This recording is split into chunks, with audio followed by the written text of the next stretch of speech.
تاریخی روایات کے مطابق فرعون دریائے قلزم یعنی بحر احمر میں غرق ہوا۔ جب سمندر کی موجیں پلٹیں تو اس کا جسم پانی کے نیچے ہی رہ گیا۔ اس دور کے حالات میں لاشیں زیادہ دیر تک محفوظ نہیں رہتی تھیں، مگر حیرت انگیز طور پر فرعون کا جسم قدرت کے نظام کے تحت محفوظ رہا۔ مورخین کے مطابق وہ چند گھنٹوں یا زیادہ سے زیادہ ایک دن کے اندر پانی سے باہر آ گیا تھا، کیونکہ جسم کا طویل مدت تک زیر آب رہنا اس کی حفاظت کے لیے ممکن نہیں ہوتا۔ صدیوں تک اس کا جسم مصر کی ریت میں دفن رہا۔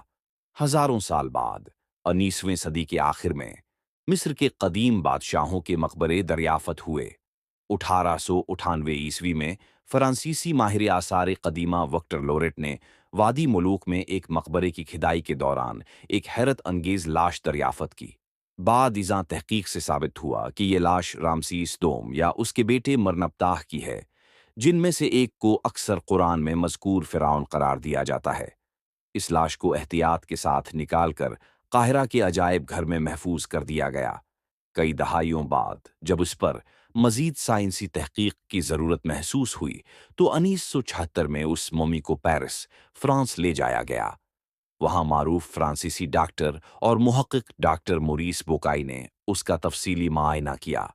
ڈاکٹر بوکائی نے جدید سائنسی آلات کی مدد سے مومی کے جسم کا جائزہ لیا تو اس نے پایا کہ جسم پر نمک کے باریک ذرات موجود ہیں، جس سے واضح ہوتا ہے کہ لاش سمندری پانی میں ڈوبی تھی۔ حیرت انگیز طور پر جسم کے عضلات اور جلد کا کچھ حصہ آج بھی محفوظ ہے۔ اپنی رپورٹ میں اس نے لکھا کہ اس قدر قدیم لاش کا اس حالت میں محفوظ رہنا سائنسی طور پر تقریباً ناممکن ہے۔ بعد میں جب اس نے قرآن پاک کا مطالعہ کیا تو اس میں فرعون کے جسم کے محفوظ رہنے کا ذکر موجود پایا، خاص طور پر سورہ یونس کی وہ آیت کہ آج ہم